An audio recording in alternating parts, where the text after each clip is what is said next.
You ask Tiger to solve. This deals with linear equations with one unknown. The final result is x equals 18. Let's solve it step by step. Simplify the expression. Break up the fraction. Find the greatest common factor of the numerator and denominator. Factor out and cancel the greatest common factor. Group all constants on the right side of the equation. Subtract 3 from both sides. Simplify the arithmetic.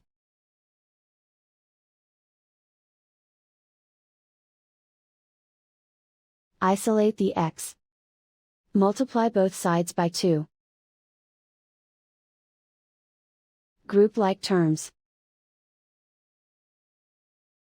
Multiply the coefficients. Simplify the fraction.